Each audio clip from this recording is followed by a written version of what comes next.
current news podcast. With Elu and Jesse. Yes. Okay, so you ever get that feeling like big guys, they kind of get away with, well, everything? Well, not this time. Nope. Today we are diving deep, deep into a story where it wasn't just David and Goliath. They took it to court over dolls, of all things. This is a good one. It is a good one. We are talking T.I. and Tiny, and yes, I mean the T.I. and Tiny. Wow. Going up against, get this, MGA Entertainment. The company, behind those L.O.L. surprise dolls. Every kid's got them. Yeah.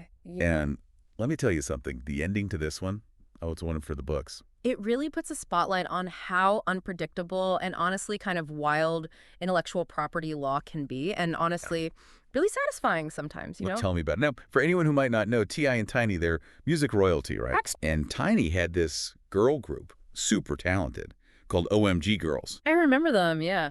They had their own style, killer style, actually. Yeah. Making waves. But then the L.O.L. surprise dolls hit the scene. And T.I. and Tiny were like, hold on a minute, those dolls look a little familiar. Yeah, and that's where it gets really interesting, at least from the legal side of things. Because, see, they didn't go after MGA for the music or anything. It was the whole package, like style, the vibe, the whole thing.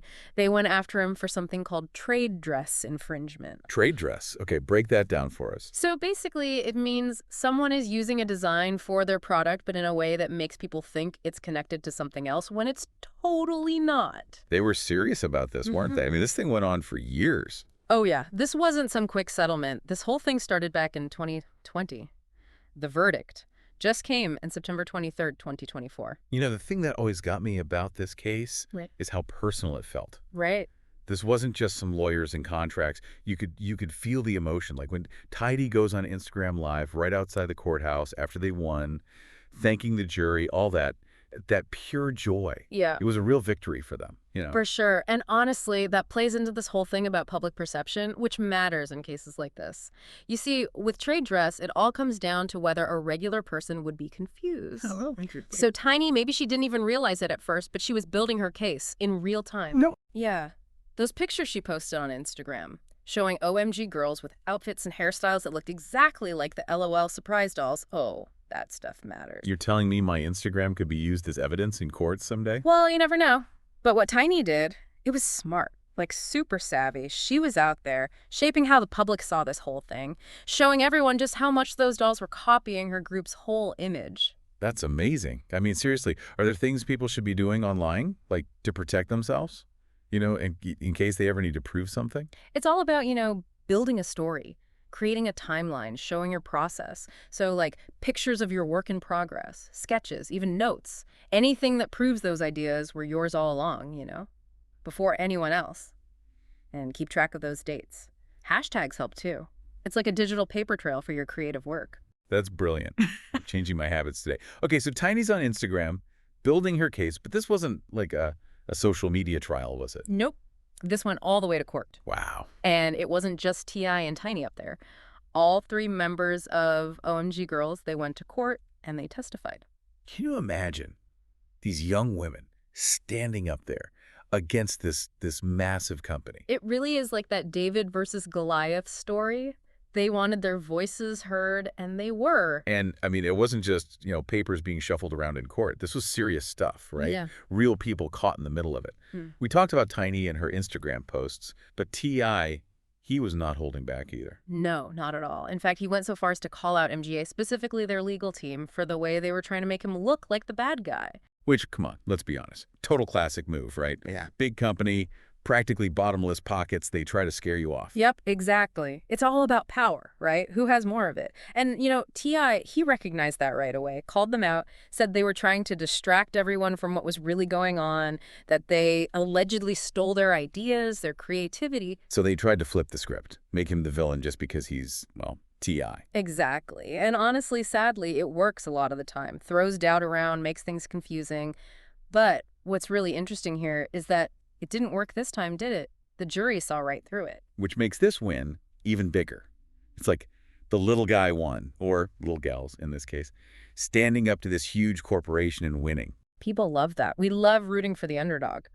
But even more than that, this case, it wasn't just about feelings. This had some serious legal weight to it, because we're talking a $71 million judgment against MGA. Hold on, $71 million now. Those are some real consequences. Right. We're not talking about a slap on the wrist. And get this, $53.6 million, that was what's called punitive damages. Okay, hold on. Punitive damages. What's the difference between that and, like regular damages? So regular damages, those are meant to kind of make up for what was actually lost, right? In this case, the money T.I. and Tiny claimed they lost out on because of those dolls, but punitive damages, those are different. That's the jury saying, nope, we're going to punish you for this. Like, what you did was so messed up, we got to make an example out of this. Oh, wow. So they were sending a message with this. Yeah. You don't just get to walk away from this. Exactly. They listened to the arguments, looked at all the evidence, and thought, you know what? MGA needs to learn a lesson here. And not just them, right? But for any company thinking about doing something similar. This is huge. Okay, but this whole trade dress thing, it's not just dolls, right? I mean, what could this mean for other creators in other fields? You're asking all the right questions. You got to think bigger picture on this one. This case, honestly, could change the game completely. We live in a world where it's all about creativity, music, fashion, even tech. It all comes down to that spark, that original idea. And everyone's out there hustling, trying to make it. But what happens if someone comes along with way more money and tries to steal it? That's the fear, right? And that's why this case is such a big deal. It sets a precedent. It's proof that even if you're just starting out, you're still protected if someone tries to steal your work, your trade dress, as they call it. It's like that saying, good artists borrow, great artists steal. Maybe not so much anymore. Exactly. This ruling, it's a wake-up call. Now companies have to think twice before trying to pass off someone else's creativity as their own. And for those creators, especially those just starting out, this is a huge win for them. Levels the playing field a bit.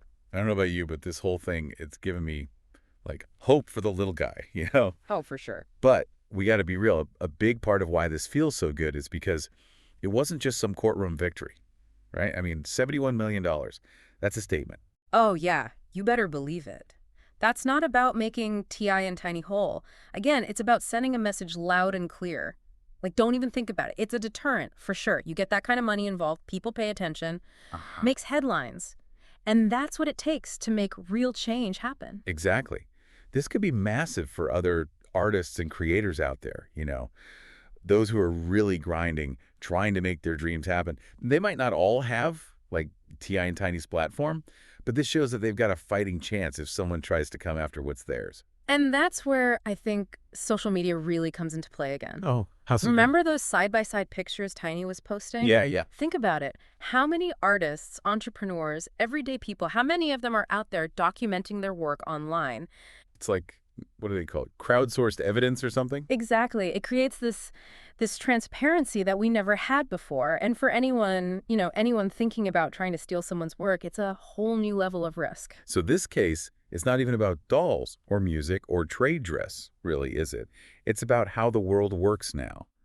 Anyone with a phone can be out there making stuff, putting it out there. And it seems like finally the legal system's catching up, starting to recognize that this might make a few lawyers rethink how they do business. And it only took Tiny and the OMG Girlz to make it happen. Who knew they were legal trailblazers on top of everything else? Well, they do say never underestimate the power of a girl group. You know what? That's a perfect place to wrap this up. So to everyone listening, stay curious, stay informed, and for goodness sake, protect your work. What she said. And don't be afraid to stand up for what's yours. Fight for it. Couldn't have said it better myself. All right, everyone. Until next time, keep on diving deep. Turn the dial to the daily news. Turn the dial to the daily news. Turn the dial to the daily news. Bringing voices, headlines, and shoes. You turn the dial to the daily news.